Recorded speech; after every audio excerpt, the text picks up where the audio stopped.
Alright guys, so here's the install that I did, the Kenwood DDX9902S with iDatalink module. So I thought it was easier to actually show you rather than list all the features that are available when you have the iDatalink Maestro RR hooked to our cars. So I'm just going to navigate to that now and show you what it looks like. So this is obviously what the newer model, like 2015, so like DDX690, DDX670, DDX970, and DDX990 all have pretty similar interfaces as far as the radio is concerned. There's some different features, and the 992S has a 5-volt RCA output versus all the other stuff. Really not going to get into that too much. Just these are pretty similar because Kenwood uses about the same firmware on each one, just with different features disabled. So as you can see, we're at the top menu right now, which you just go to all source to get there, and you can see all the different stuff. So you scroll down to OEM features. Now you notice I don't have the Uconnect USB phone or Bluetooth. If you have those modules, allegedly those will be lit up just like you see gauges and vehicle info is. Obviously they're a little brighter color than like climate and parking assist, for instance. They'll be lit up like that and you can select them, allegedly. So maybe not, who knows. So let's go to vehicle info first. And so as you can see, it shows, if the check engine light's on, what the current voltage is for the system. I mean, if I turn this off, that should drop down to 12.8, 13, something like that. So let's see. Yeah, there we go. So the engine's completely off. We're off accessory, and we're at, as you can see, 12.8 volts. Turn it on. Should stay about there. It'll cut off when I crank, because that's what the iDatalink module does. You can actually select that too. Sorry about the beeping. You can actually select whether or not accessory goes off with crank in the menu. I'll show you that real quick. So if you go down to system, and then you go to caliber setup, Maestro settings, let's see, vehicle install settings, and then you got radio input for VES, so the vehicle entertainment system, and then the accessory during crank, so you have it on off. I have it set to off. I don't necessarily think it's bad or dangerous, but maybe it could be. You're putting a lot of amperage when you're cranking the car. You don't want to like really screw with that so much, so I just leave it off. It's up to you. Let's see, I'll just go through setup too, so it's a little bit easier to see some of the features that are available. So I go, you go here, and so again, if you have Uconnect, this right here should be lit up where it says Uconnect Bluetooth. Vehicle settings, you can go into gauges, you can change what gauges appear and stuff like that. I'll show you that when we go back to the OEM features. Sorry about that. There we go. You can go to gauges, you can back. You can look at global units. You can change that to English or metric depending on what you want it to be. I prefer English just because it's easier. I don't like doing conversions in my head because I live in America, and yeah. Anyway, not important. So, you can see, so in this head unit, you can actually update the PIDs that the unit could detect. So I would suggest if your unit supports that, you do it when you initially have it all hooked up. Here you can select what the OBD2 communication is. I have it set to enable on demand, or I'm sorry, always enable, or excuse me, auto disable. The options that you have are obviously what you see on the screen: auto disable, always enabled, disabled, or enable on demand. So what does that mean? Auto disabled, what happens is when the unit detects a scan tool, the OBD2 connection to the head unit will shut off. Always enabled, I feel like that's pretty self-explanatory, as well as disabled. Always enabled, obviously it's always on. Disabled, it goes off always. And then enabled on demand, it's whenever you switch to the screen that has vehicle information and all that stuff, it will enable the OBD2 connection, and then when you switch off of that, it will turn it off.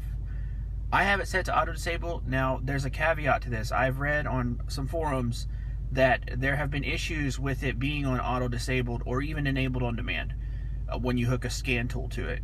So my suggestion would be that if you hook your scan tool to your OBD2 port and you're not getting anything, then I would highly suggest that you just go into the OBD2 communication and just disable it while you have your scan tool hooked up.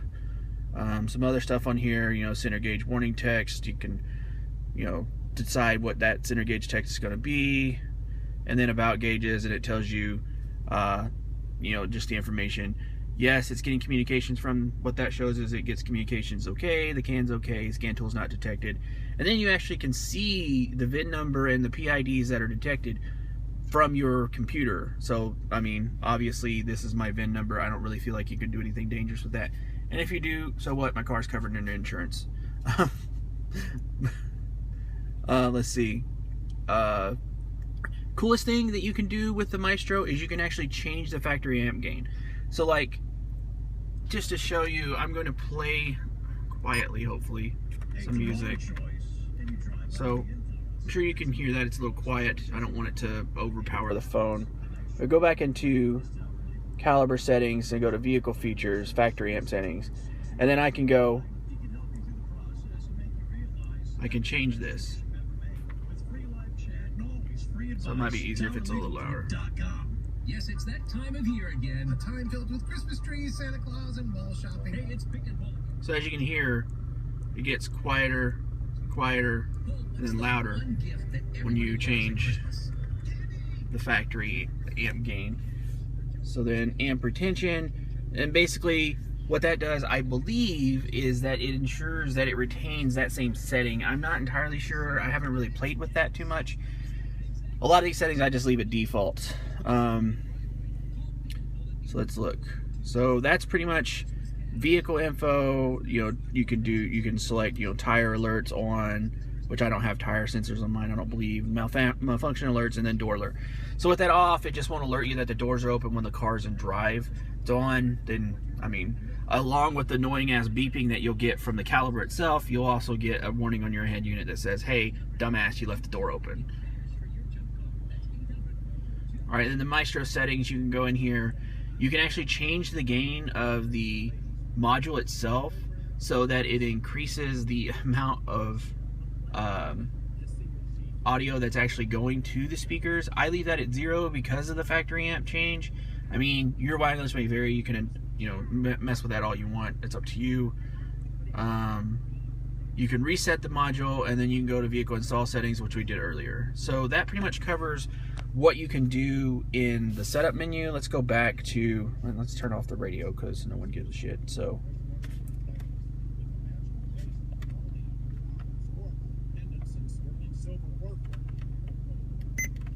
I have mine set up so that my steering wheel controls when I long press down or volume down on the right hand side, so back here on this side where that radio control is, that it changes the source to the previous source, and then when I hold up, it'll change it to the next source. And that's one of the features with the Maestro, like, and just to kind of show you that real quick before we move on, like I can switch automatically to the vehicle info screen, or I can just, you know, flip through while I'm here. So then I press the vehicle info button again, it'll go back to, as you can see, it'll go to the source that I'm on. See? So if I long press that button to continue on, I accidentally pressed the, when I long press that button, it switches over to basically Siri voice control. And so, over Bluetooth actually, which is really cool. You don't get any screen mirroring without, you know, stuff hooked up. Like in this case, I have to hook this up. And in the interest of the video not getting shut off for right now, we're just gonna leave this disconnected. But we'll come back to that later. As far as what the unit can do with that. So then, moving on, we go back to the OEM features here. So now we're back on this screen. Now again, like I said, I have this programmed so that if I press the center button over here on the right hand side, that it just touch it, it will switch over to vehicle info. So here I can kind of see, you know, tire pressure, which again, I don't have anything, but if I open a door, it shows that as you can see, my driver's side door is open. And then as you can see on the unit, it shows that the driver's side door is open by indicating it with, I'm partially color deficient, so we're going to call that yellow. So, yellow. You can see vehicle voltage, check engine light if it's on, etc. So then from here we can just press OEM menu. We can press OEM menu. I guess we can. So we go back. I don't know why that does that. Oh, there we go. Now it's starting to work. Go it. Yay, glitches. And again, like I explained earlier, these things will be lit up if you have them, allegedly. I don't have Uconnect. I can't test that functionality. According to iDatalink's website and the Maestro RR manual, those things will work if you have them, and you got to make sure you have the correct harness. Now, there are two different harnesses. If first off, the Maestro RR covers pretty much all year models of the calibers, from 07 to 12 as far as I know, which is all the year models. For the current stuff anyway. As far as connectivity, there are 3 different harnesses that are for Chrysler vehicles. 2 of them actually apply to our vehicle, the CH2 and the CH01. CH2 is for 2007, 2008, and 09 to 12, I believe. I wasn't sure, I kind of glanced at this earlier, but I know for certain that 09 at least is covered by the CH01, and that's because all the Uconnect features and all that extra stuff is in there. Again, not a Uconnect mirror. That's getting replaced soon with a Gentech like auto dimming mirror, which is going to be awesome with HomeLink. So we're going to see how that works out. But anyway, so now we're sitting here and we're looking at our gauges screen, or at least at our screen. So again, what I think is really cool, one of the cool things, you can actually integrate climate controls on vehicles that this install would take up your climate controls. But anyway, moving on. So we go to gauges, and as you can see, there's a glitch right now. It says ignition is off. I need to contact iDatalink and probably Kenwood and see if that's a Kenwood thing or an iDatalink thing. I think it's an iDatalink thing. It might be a glitch in their firmware, because the assumption is that this is reported from the iDatalink module, which would make sense because that's where the CAN communication is coming from. Anyways, I ignore it because obviously, I mean, let's switch to the other one. The RPM gauges work pretty well. Like, we'll set it at, like, get it to 1,000.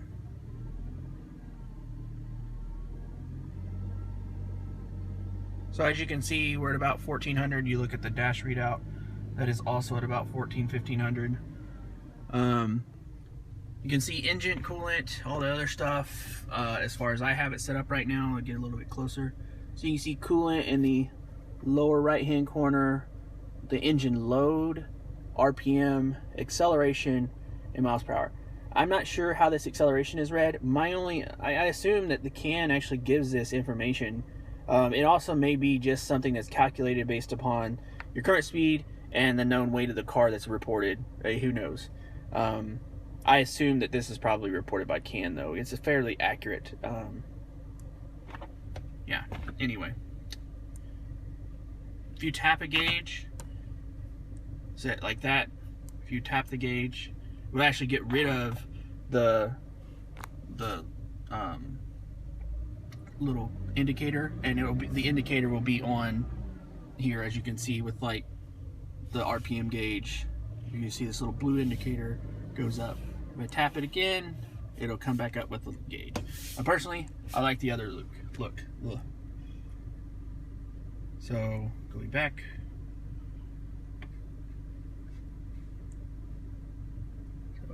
Alright, so on this screen I have instantaneous miles per gallon, which it uses a mass airflow sensor to do. Questionably accurate. Okay, it's a little bit of glare, but as you can see, instant MPG down here, lower left hand corner.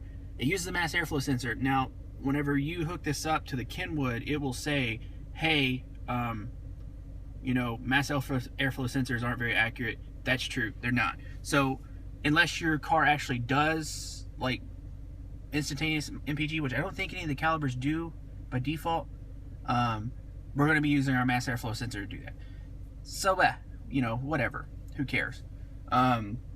Fuel, obviously, external temperature is reported from the external temperature probe that's already on the car, and then again RPM, and then miles per hour.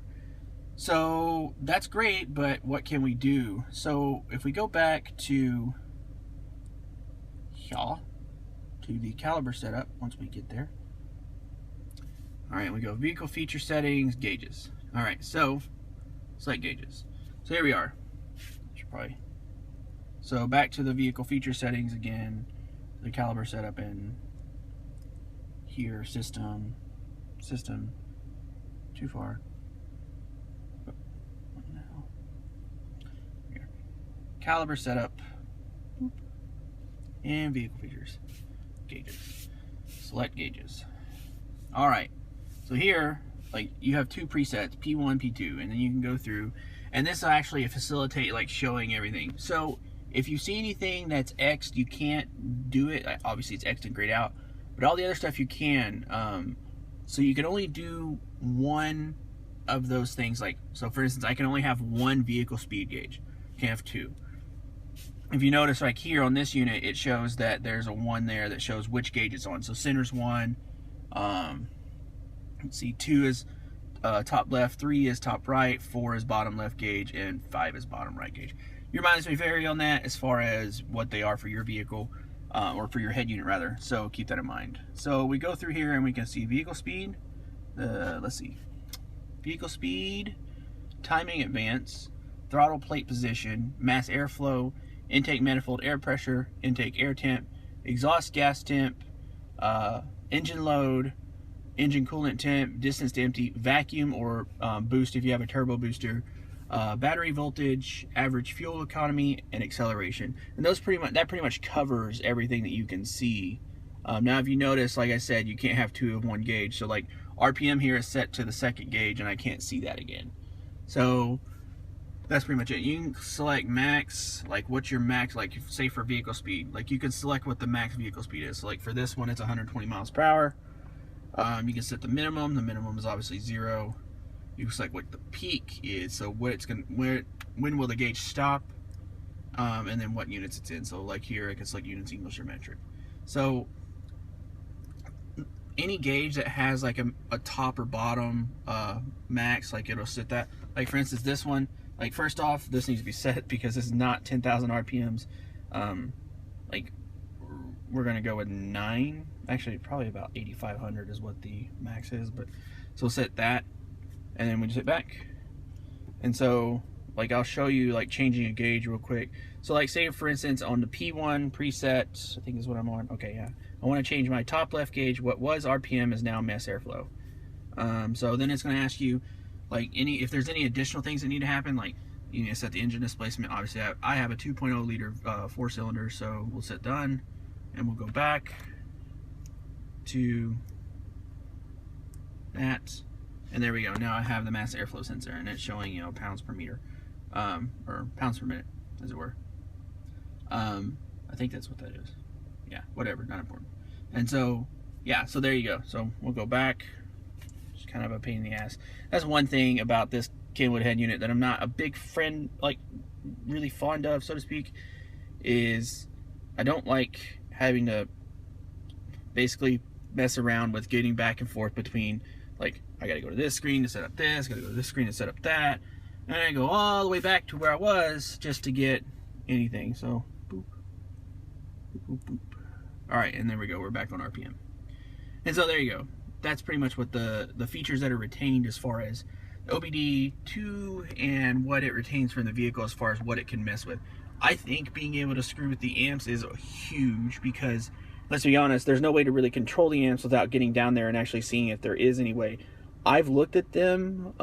I've had the rear one at least out, and I've definitely had the subwoofer amp taken out and by myself, and I can tell you there's nowhere to adjust those. I mean, I'm sure you could take them apart and maybe find something, but I'm not really willing to do that. So there you go.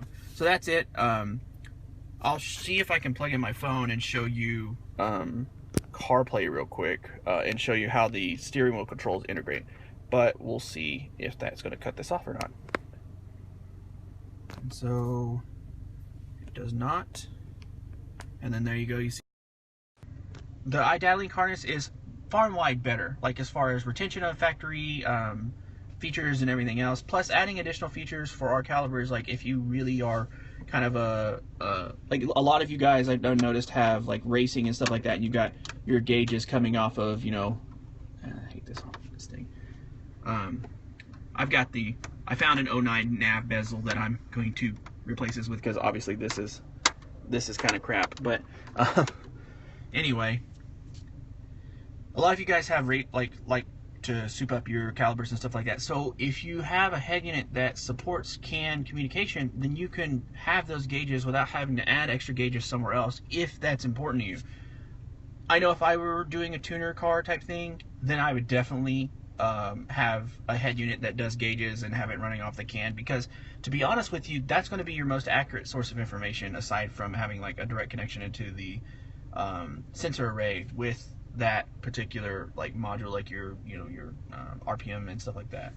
But as far as everything else, these are fairly accurate. I mean, it even has a more, I honestly think the fuel sensor gauge is more accurate than the stock one, because I know, for instance, like if you look, I always reset my trip meter, and I've driven 56 miles, and I get about 25, 26 miles per gallon, and you have a 12-gallon gas tank, okay? So, I mean, that's 1/6 basically of our gas. If you go here, you know, you look at that, it says 94% fuel. I mean, that's pretty close, like, considering that my fuel gauge is still saying I'm full, but that is actually saying I'm at 94%. So they're fairly accurate gauges, I think. Just in, you know, passing testing, I haven't really done any in-depth stuff on it. As far as the miles per hour gauge goes, it's really accurate to the speedometer. So, I mean, the speedometer reads 53, that reads 53. I can't show you that because they're sitting stationary in my driveway. But that pretty much covers the features and how accurate they are, everything else. I highly recommend spending the extra money on the iDatalink module, especially if you have aftermarket, like not aftermarket, but like the factory amps. The factory amps, being able to mess with them and stuff like that is huge to me, because you can turn them down or turn them up to your liking. A lot of people are probably going to turn them up, but you know, you can set things way more accurately than you can anything else. And so with the pack harness, though, it's a pain in the ass to wire in. It's messy as hell. And you have to add an additional interface to get steering wheel controls. With the DataLink harness, it is essentially, it comes with the CH2 harness that you get that's specific to our vehicle for the iDatalink. And you just plug and play. Literally, you go take this thing into your computer, set it all up for your vehicle with, if you have steering wheel with steering wheel controls, you have that set up. Program them in, hit program or done, and it'll program it, flash it for you. Once it's done, you pull it out, take it out to your car, plug everything back in, and you're good to go. I have it set up so that if I ever have to do that for whatever reason, or if there's an update, I can just pull it out. I have it just kind of put over here to the side, like inside this compartment. And I can just pull it out, take it inside, redo everything, bring it back out. And then you're good to go. So, again, I highly recommend it. Highly recommend it. So, thanks for your time, guys. I'll post these 2 videos up and link them on the forums if I can. And there you go. So, have a good day.